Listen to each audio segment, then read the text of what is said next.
Hello guys जय जगन्नाथ ये ठंडा ठंडा पागे मु वेलकम करछि आज दिन को आज विषय वस्तुटी होछि समस्त रेस्पॉन्सिबिलिटी आज मोर आपण भाबुथे एटा पागल हो गला बोधे अरे ना मु पूरा जोश रे अछि रेस्पॉन्सिबिलिटी काहे कि उठेनी कहूछि रुहन आज सकाळ बापा बो बाहर जाइथिले घटगां मां तारिणी को पाखु सेहि पे समस्त रेस्पॉन्सिबिलिटी आज मोर समस्त माने पुओ मां आ हम घरे चार जण लोक काम करछन्ती तो से समस्त रेस्पॉन्सिबिलिटी आज मोर भाबुथिबे भिडियोटा आज खाली रेस्पॉन्सिबिलिटी ही सरी जेबो ना सेମିତି କିଛି ନୁହଁ ସେ କଥା କଣ କି ଆପଣମାନେ ତ ଜାଣିଛନ୍ତି ଘରର ସାନ ଝିଅର ଅବସ୍ଥା କେମିତି ମୋ ଉପରେ ଭରସା ରଖି ଯେତେବେଳେ ଏତେ ବଡ଼ ଦାୟିତ୍ୱ ଦେଲେ ରୁହ ମୋତେ କାନ୍ଦ ଲାଗିଲାଣି ମୁଁ ଟିକେ କାନ୍ଦିକି କହିବି ରୁହ ଏତେ ସମ୍ମାନ ମୁଁ ଟିକେ ସହି ପାଇଲିନି ତ ସେଇ ଖୁସିରେ ଟିକେ କାନ୍ଦି ପକେଇଲି ଆଉ ଏ ଦୁଃଖ ଘରର ସାନ ଝିଅମାନେ ହିଁ ଠିକ୍ ବୁଝିପାରୁଥିବେ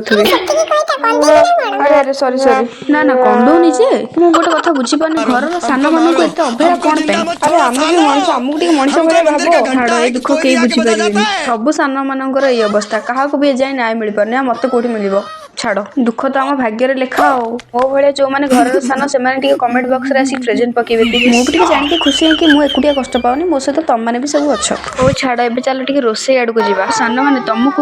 ରୋଷେଇ ଶିଖିଛ ତ ଆଉ ଯଦି ନ ଶିଖିଛ ମୋ ଭିଡ଼ିଓରୁ ଶିଖ କିଛି ଏଇ ରୋଷେଇ ପାଇଁ ହିଁ ମୋତେ ଟିକେ ପଚାରୁଛ ନହେଲେ ସେତିକି ବି ମୋତେ ପଚାରିବେନି ତମ ଭଲ ପାଇଁ ହିଁ କହୁଛି ତମମାନେ ବି ଟିକେ ଟିକେ ରୋଷେଇ ଶିଖିଛ ରୋଷେଇଟା ଯଦି ଶିଖିଗଲ କାହାର ଫେଭରାଇଟ୍ ହୁଅ କି ନ ହୁଅ ତମ ମାଆଙ୍କର କିନ୍ତୁ ତମେ ଫେଭରାଇଟ୍ ହେଇଯିବ ମୋର କିନ୍ତୁ ଓଲଟାଟା ମୋ ବୋଉର କ'ଣ ମୁଁ ମୋ ବାପାଙ୍କର ଫେଭରାଇଟ୍ ହେଇଯାଇଛି ଆଉ ମୋ ବୋଉ ପାଇଁ ମୁଁ ସବୁବେଳେ ଖୋଡ଼ିଆଣି ମୁଁ ଯେତେ ଗଲେ ମୋ ବୋଉ ପାଖରୁ କେବଳ ଗୋଟେ ୱାର୍ଡ଼ ଶୁଣିବି କିଛି କରୁନି ଦିନ ରାତି ଖାଲି ମୋବାଇଲ ଧରିକି ବସୁଛି ଖାଇଲା ବେଳେ ଭାତ କାଇଁ ଖାଉଛୁ ମୋବାଇଲଟା ଖାଇଦଉନୁ ବାସ୍ ଏତିକି ହିଁ ମୋ ବୋଉଠାରୁ ଡେଲି ଶୁଣିବା କଥା ଶୁଣିବି ଭଳିଆ ଡେଲି କାହା ପାଖରେ ଏମିତି ଆଲାରାମ ବାଜୁଛି ଟିକେ କମେଣ୍ଟରେ ଜଣେଇବେ ଟି ହଉ ମୁଁ ଏଥର ରହୁଛି ଦେଖା ନେକ୍ସଟ ବ୍ଲଗରେ।